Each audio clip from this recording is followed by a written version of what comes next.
Assalamualaikum warahmatullahi wabarakatuh. Bismillahirrahmanirrahim. Alhamdulillahirrabbilalamin. Wabihi nasta'inu ala umuri dunya waddin. Wassalatu wassalamu ala asrafil anbiya'i wal mursalin wa ala alihi wa sahbihi ajma'in, amma ba'du. Qala rabbi israh li sadri wa yassir li amri wahlul 'uqdatam min lisani yafqahu qawli. Amin ya rabbal alamin. Alhamdulillah, sebentar lagi kita memasuki bulan suci Ramadan, bulan penuh keberkahan, bulan penuh ampunan, bulan penuh pengharapan, yang mana jikalau kita bisa memanfaatkan momentum bulan Ramadan ini dengan baik, maka kita bisa menjadi orang yang lebih baik dari hari-hari sebelumnya. Bulan Ramadan ini adalah bulan yang dinantikan oleh kaum muslim di seluruh dunia. Maka dari itu, sebagai umat muslim yang waras, itu harusnya kita itu berbahagia dengan datangnya bulan suci Ramadan, bukannya hanya malah mengeluh, lah bulan Ramadan maning, jangan seperti itu. Karena hadis Nabi itu mengatakan, man fariha bituhuli Ramadan haramullahu jazatahu aniniran. Jadi ketika ada orang yang gembira dengan datangnya bulan suci Ramadan, niscaya diharamkan api neraka bagi dirinya. Masya Allah, subhanallah.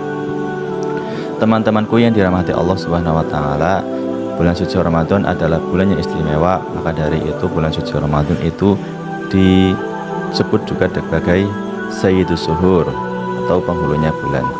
Disebut Sayyidus Suhur karena ada beberapa hal penting yang harus saya sampaikan. Yang pertama itu karena bulan di mana Nabiullah Muhammad SAW itu menerima wahyu yang pertama kali, yaitu surat Al-Alaq ayat 1 sampai ayat 5.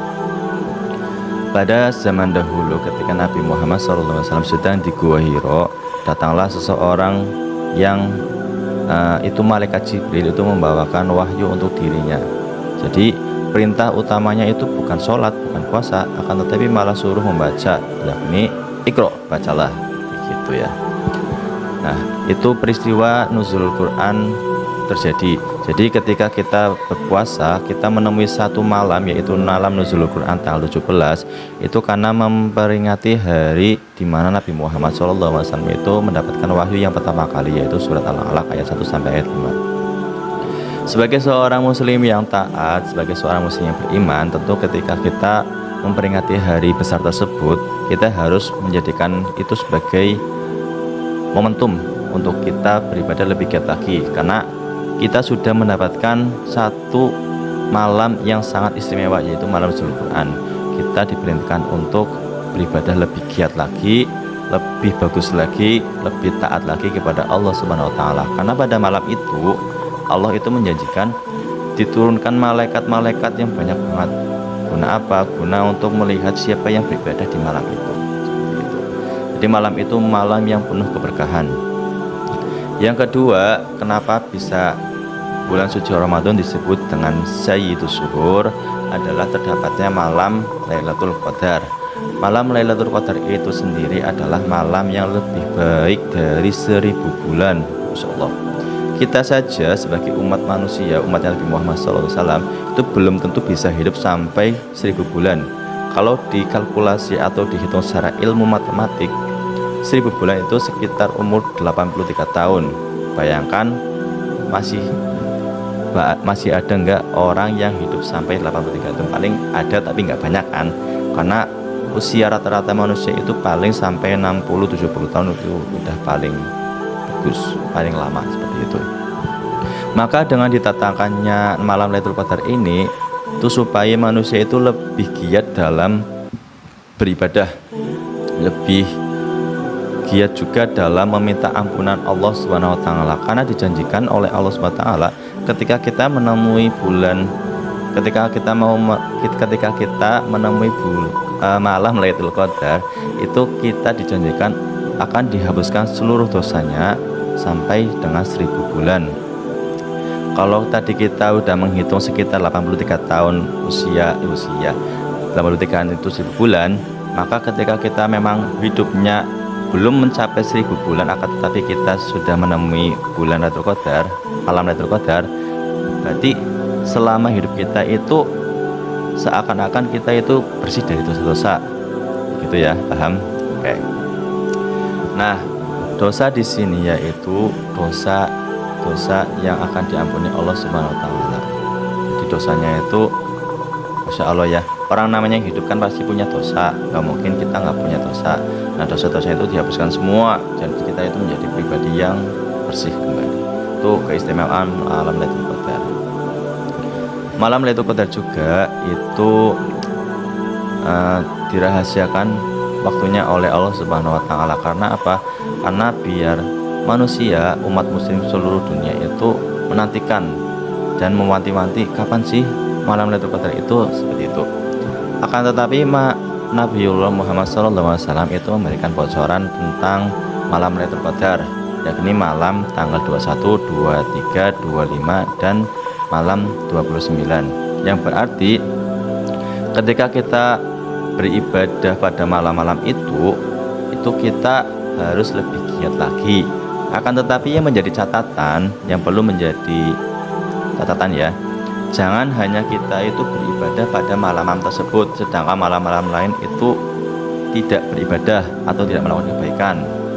Itu sama sekali salah, itu salah besar. Kita harus memanfaatkan momentum bulan Ramadan ini itu untuk beribadah sebanyak-banyaknya. Jangan hanya karena kita mencari malam Lailatul Qadar, jadi kita meninggalkan malam-malam yang lain yang itu juga baik, seperti itu. Kemudian yang ketiga itu terdapat ibadah yang sangat spesial, karena ibadah ini juga termasuk dalam rukun Islam, yaitu puasa bulan suci Ramadan. Puasa Ramadan itu adalah puasa yang wajib ya, selain puasa nada dan puasa kafarat, betul. Kewajiban ini sebagaimana Allah janjikan, ketika kita itu bisa beribadah puasa full itu akan ada ganjarannya tersendiri, karena ibadah puasa itu ibadah siriyah atau ibadah rahasia. Jadi hanya kalian dengan Allah saja yang tahu. Untuk pahalanya juga Allah itu tidak menjelaskan seperti ibadah-ibadah yang lain. Misalkan ya, ibadah sholat itu pahalanya sekian, zakat itu sekian, terus bersedekah itu sekian. Nah puasa itu enggak. Kenapa? Karena puasa itu adalah ibadah yang bisa kita katakan itu istimewa. Kita bisa menahan hawa nafsu kita atau enggak, seperti itu. Contoh kayak gini ya, karena ibadah siriyah mungkin kita itu bisa membohongi orang lain. Contoh, saya beribadah puasa di depan teman-teman, saya berperilaku lemas seakan-akan saya puasa dengan sungguh-sungguh, padahal di belakangnya itu saya sedang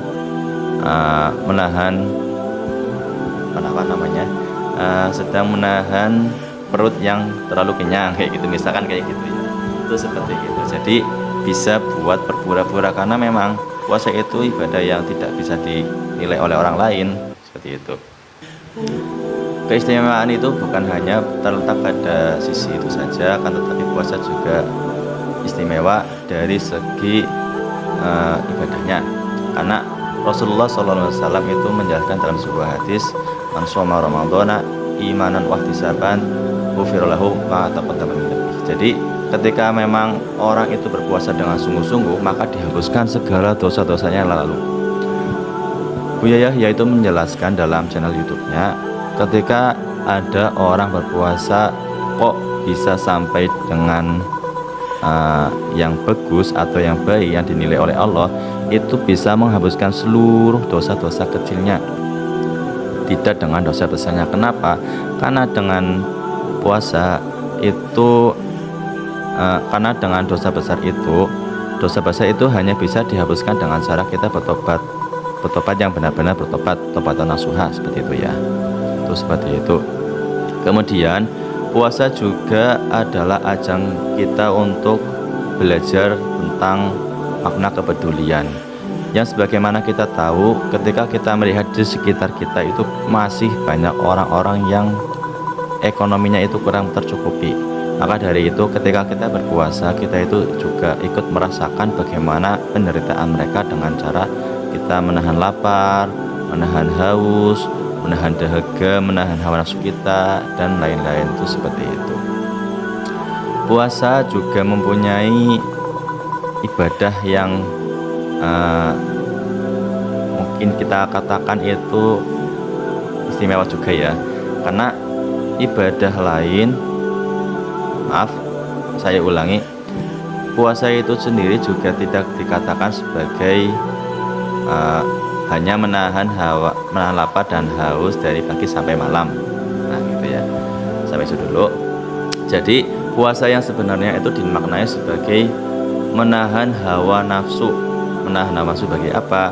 Dari segala macam hal perbuatan yang kurang baik. Contoh seperti ini, kalau misalkan kalian puasanya hanya menahan lapar dan haus, tetapi misalkan perbuatan dosa lain itu masih dilakukan, itu adalah puasanya orang awam. Kalau orang sudah bagus atau misalkan taraf keimanannya itu udah tinggi, puasanya itu tidak hanya sebatas itu aja, akan tetapi dia puasa itu menjaga hawa nafsu dia dari perbuatan-perbuatan yang tercela. Misalkan yang puasa beneran, bukan puasa orang awam nih ya, bukan puasa orang awam, dia itu puasa mempuasakan perut yang jelas dari makanan dan minuman, dan dia juga memuasakan anggota badan kita, misalkan mata, dia tidak melihat orang yang jelek, tidak melihat keburukan orang, tidak melihat keburukan orang, tidak melihat hal-hal yang tidak baik dan lain-lain. Dia juga mempuasakan tangan dia, jadi dia itu tidak melakukan kegiatan yang buruk dengan tangan dia. Dia juga tidak melakukan kegiatannya buruk dengan kaki dia, melangkah yang buruk itu juga enggak. Kemudian juga dia tidak melakukan perbuatan buruk dengan hati dia. Itu namanya puasa orang yang keimanan itu udah tinggi. Nah, maka dari itu saya pun sama, bagaimana cara kita itu untuk mencapai level tersebut. Nah, mungkin dengan momentum Ramadan ini kita itu bisa mengimprove keimanan kita dengan cara kita itu bersungguh-sungguh dalam beribadah puasa, seperti itu. Kemudian puasa juga dimaknai sebagai kesehatan, karena saya membaca dalam sebuah artikel di dalam Google bahwa puasa itu bisa menyehatkan anggota tubuh. Nah loh, ini yang salah kaprah ya.